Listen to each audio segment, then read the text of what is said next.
Greetings. Little Nightmares is a game from hell, and if you have anything to say against that, then you probably haven't played it from an explorer's perspective.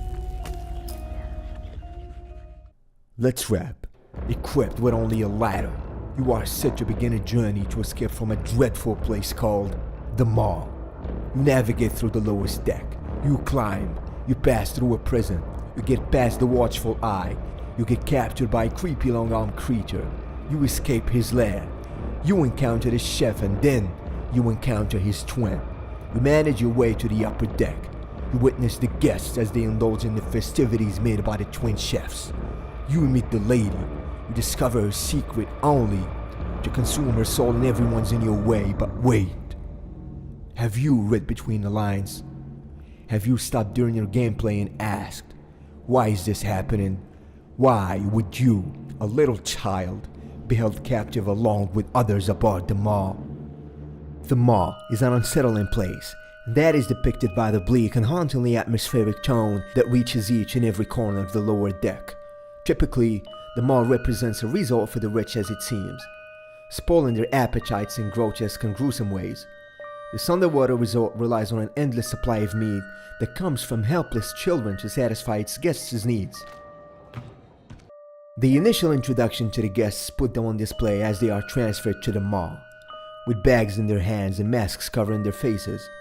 In the last few minutes of the game, we can clearly see many guests wearing Japanese masks that can only evoke nostalgic memories associated with Miyazaki's Spirited Away, which could serve as a dismal allegory for child abuse, considering both titles have in common a subtle approach that puts little children on the spot as they witness an attempt to overcome the oppression of a world controlled by adults, before finally yielding to its monstrous reality and undertake their roles in playing a part of the whole situation.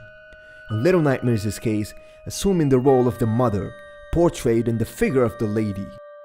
If you have found yourself making interactions with the little gnomes in the lower deck, then you can at least interpret that as one of the following explanations.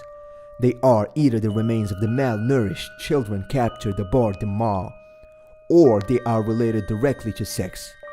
The gnomes are generally afraid of everyone on the ship, except for the protagonist, although they exhibit a behavior of uncertainty at first, but as the plot progresses, one of them even showed compassion and offered Six a piece of food, which did result in horrendous consequences. The gnomes can also refer to the outcasts of a harsh reality, due to their fearfulness and ultimate innocence, which makes them weak and irrelevant in the eyes of the other inhabitants of the world.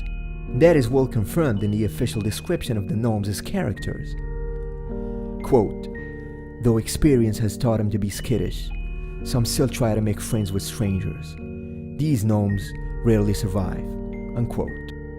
While this take on Little Nightmares isn't confirmed by any inside source, it still serves as a tool to understand the plot and its interpretations as you proceed with your gameplay.